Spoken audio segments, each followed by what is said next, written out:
Hi guys, it's fairly late Friday afternoon, so I'm not gonna get a lot done today, but I've got some cool stuff planned for this weekend. Before I can get to any of that, there is some important news I need to share with you. First things first though, let's see if I can get this big box up the ladder. I'm sure some of you are curious as to what's inside of this box. Well, I know it's something quite a lot of you have been looking forward to, as have I.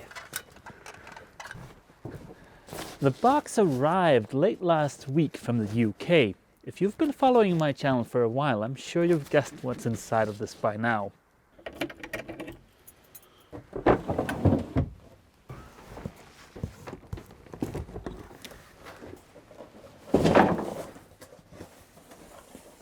There's an AC distribution panel. There is an AC source selector. And then, of course, there's also the DC distribution panel. If I was good at doing Gollum impersonations, now would be the time. But I'm not, so I'm not going to do that. I've gone ahead and removed the DC distribution panel from all of its protective packaging. And this thing is really well packaged, by the way. I gotta be honest, this looks pretty dang spiffy and I am super excited to install this, but we'll get back to this a little later in this video. Now that the panels have finally arrived, I can go ahead and get started on building the box that'll sit above the chat table in here in the port side aft cabin. That's where the panels are gonna be located. And building that box is one of the things that I hope to, at the very least, get started on this weekend.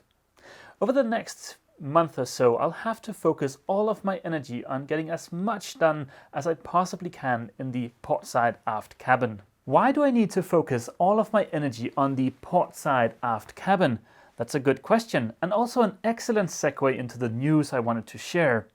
The short answer is, I need the aft cabin to be habitable as soon as possible, because within a month and a half, Jökull and I will be sleeping here aboard Athena during the weekends.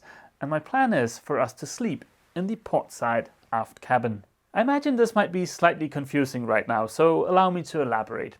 I've given my notice at my current job and I'll be relocating to the east coast of Denmark to a marina named Kæløvig near the city of Aarhus.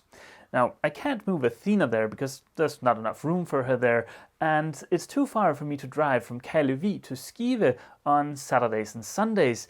So my plan is to put Jökull in the car on Friday evenings, then drive up here, spend the weekend aboard Athena, and then drive back to Kæløvig on Sundays. That'll allow me to continue working on the refit and, of course, to continue shooting these videos. If you're wondering why I'm relocating to Aarhus, because it's certainly a big hassle to do that, it's because I've gotten a new, cool job in Aarhus. As a lot of you know, I've got a background as a software developer, but for the past 4 years, I haven't actually been writing code full time, and I've missed that a lot. But in my new job, I get to remedy that. I'm of course super excited about this change, and I'm very much looking forward to showing you guys the new marina in Kæløvig. Although the facilities there aren't as new as the ones we've got here in Skive, the marina itself is super cozy, but you'll see in a later video. All I wanted to do tonight was just to drop off a few things here aboard Athena and turn on the heater so that it's nice and toasty for tomorrow, and of course to share this news with you. Now I'm gonna head back to Obelix and spend some quality time with Jökull. Good morning guys! Today is Saturday morning and I am itching to get started on the box or locker that's gonna sit above the chat table. I'm sure most of you guys recognize this area. This of course is the inside of the portside aft cabin. Last weekend my parents swung by the boat to wish me a happy birthday. I've just turned 36, and also to lend a hand with some sanding in here, which means 99% of the sanding in this cabin is done. So there's nothing holding me back from getting started on the box or locker that's gonna sit here behind me. The only thing that's left for me to sand in here is the chat table, but the outer veneer on this plywood is paper thin, so I'll have to be extremely careful not to damage it. What I'll do is I'll put up the locker that's going to sit up here and house the panels, do a test fit of it, and then pull everything back down, sand this, varnish it, and then put up the locker for good. By doing it that way, I should limit the risk of me damaging the veneer, which of course is only important because I plan on varnishing the chat table instead of painting it. I'll go ahead and put up the pieces of the box that I've already constructed in a previous video, and I'll be right back. These are the two pieces I cut using the old locker as a template. I'm happy with this shape here. The only thing I want to change is I want to extend it out this way over here so that I can put the DC distribution panel here. I want to continue using this surface up here as a shelf, so it's really important that this is well secured. And looking at the old locker, I think it was also secured up here by just doing something like that. The deck is at a bit of an angle, which leaves a gap in here, and I'd like to eliminate that gap. So I'm just going to transfer the angle of the deck onto this little support piece.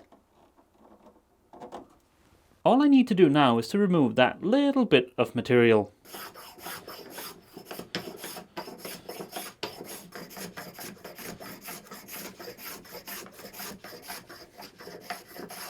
After having removed the bulk of the material using that tiny plane, I've also given this a light sanding. Now let's see if this is a good fit. Perfect! This is just lightly held in place for now, but when I put this up for good, this is going to be a very sturdy shelf. I'm going to reuse this piece of teak. It goes somewhere around here. And as you can see, I've already scraped off most of the varnish, but I might as well go ahead and sand this. In one of my previous videos, I got a few comments suggesting that I should try a different abrasive material for my random orbital sander instead of just regular old sandpaper. And that's these Abranet thingies here from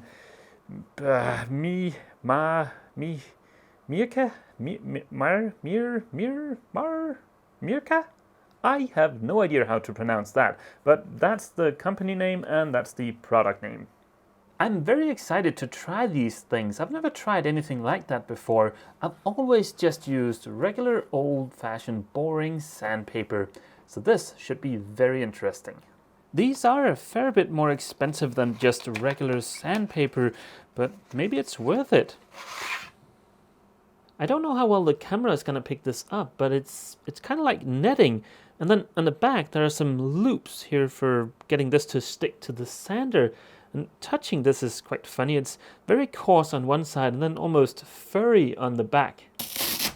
Right away, one upside to these Abranet abrasive netting, which this is apparently called, is that you don't have to line up the holes like you have to do with the sandpaper. You can simply just stick it on there.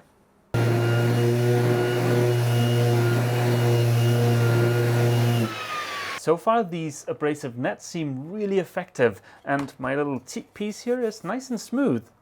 But then again, on the other hand, these are a fair bit more expensive than just regular sandpaper, so I guess time will tell if these are worth the extra money.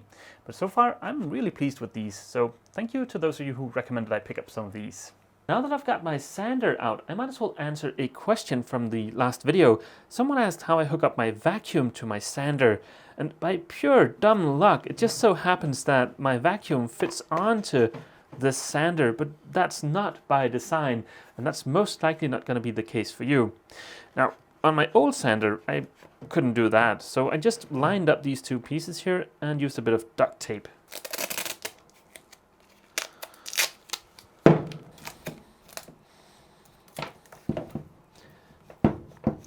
Something like that. On my old sander, when I hooked it up to the vacuum using duct tape, and I knew I was going to do a fair bit of sanding, I also used a bit of duct tape around the handle here to secure this part here. That way, this bit down here doesn't come apart. Hooking up your vacuum to your sander with just a bit of duct tape has always worked perfectly fine for me, but if you're going to do like a ton of sanding, maybe figure out a better solution. Now let's get back into the aft cabin. I've gone ahead and trimmed this so that my teak now sits flush against it, and it's going to be somewhere right around there. And again, this is just lightly held in place. This piece is just, again, lightly held in place, and most of this will get trimmed off. This is just to give myself something to work off from. Now for the interesting bit, figuring out where to place all of these panels. I've put up the templates you guys have seen in one of the previous videos. So this will be a computer monitor, the AC breakers will be here, and this is the AC source select. And now I just need to figure out how big to make the expansion that'll go over here.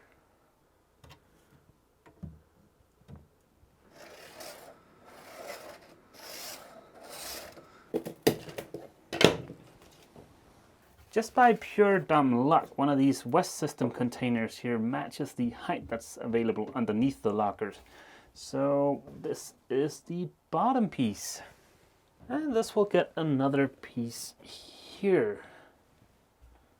I'm sure a lot of you guys who are really skilled at using 3D drawing programs are just rolling around laughing on the floor right now, but this is how I make a mock-up.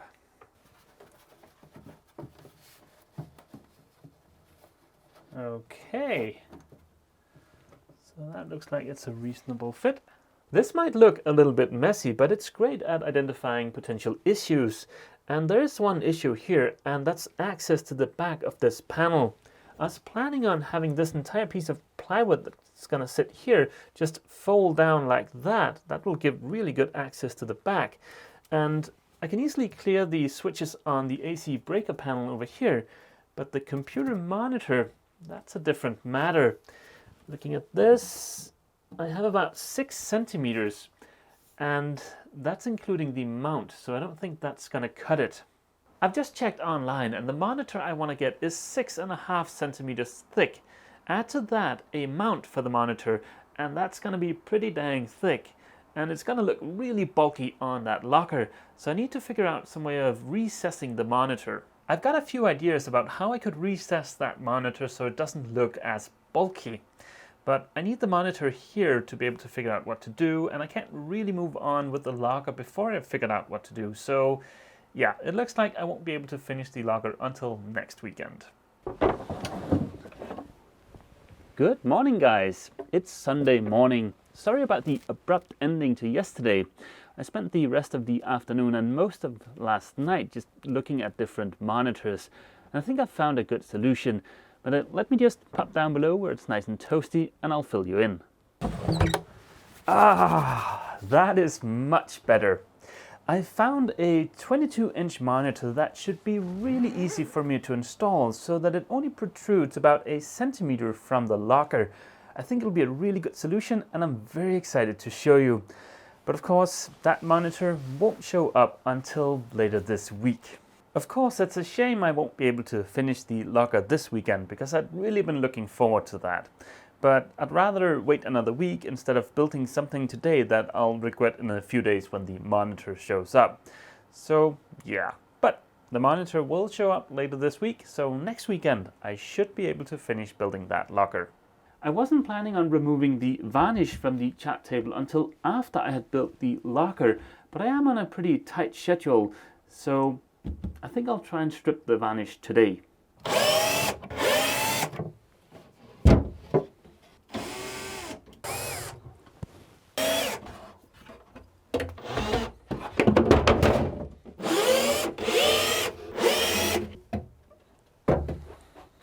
It's certainly nice that everything comes apart so easily. I'll give the chat table a quick once over with the vacuum and then I'll start stripping the varnish.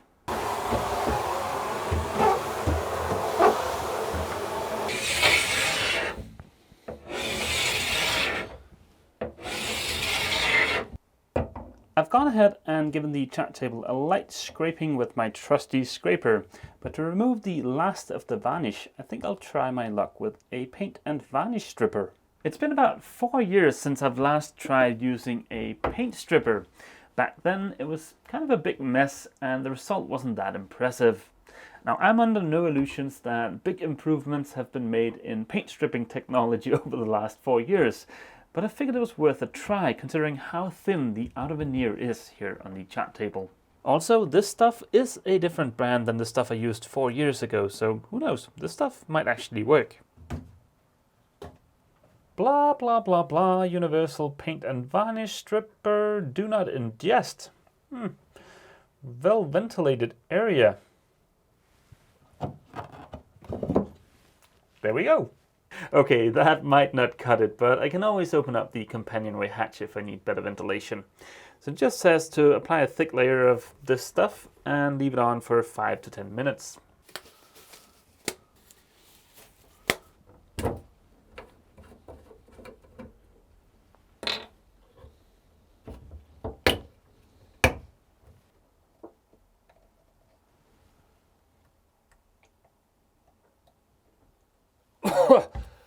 Oh, okay, this stuff is really stinking up the place. I'll open that hatch. Much better.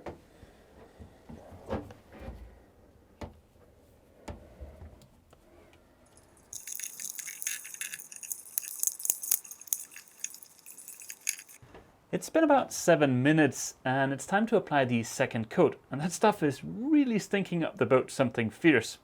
Now that second coat needs to stay on there for 40 minutes.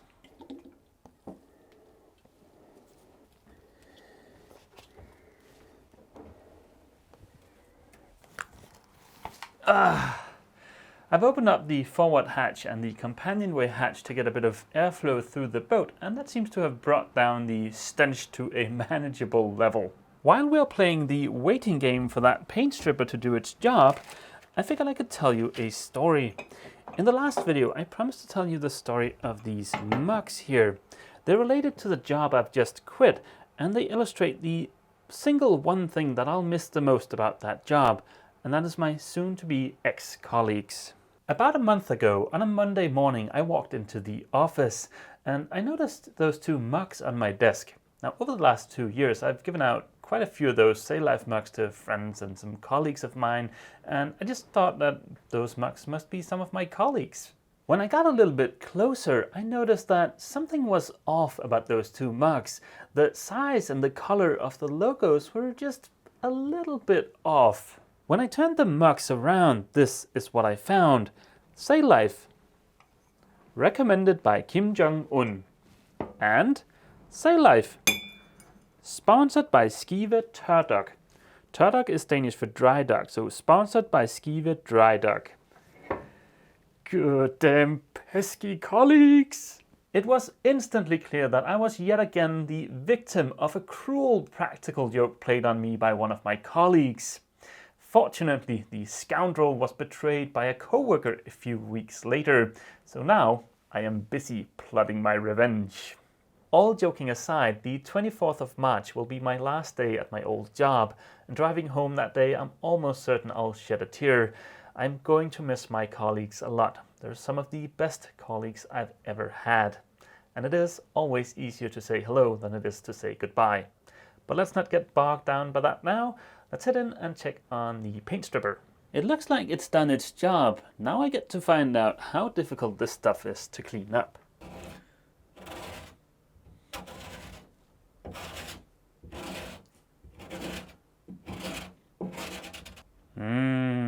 Delicious.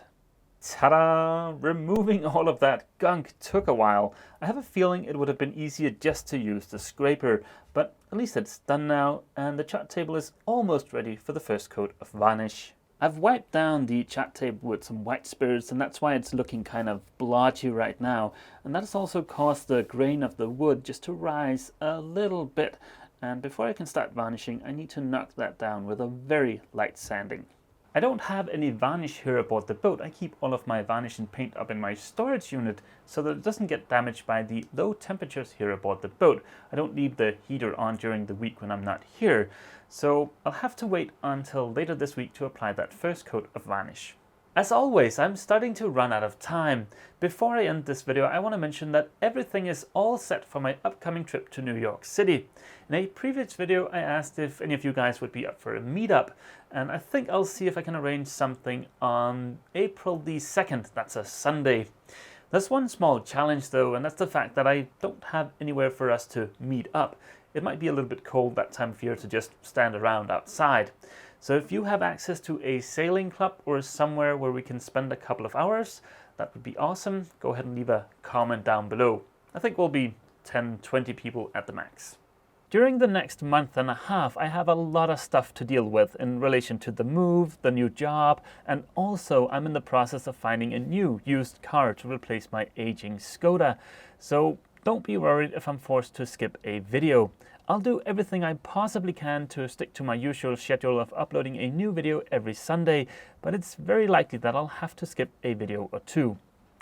Okay guys, that is gonna be it for this video. If you enjoyed this video, hit that like button, and as always, feel free to leave a comment down below. See you!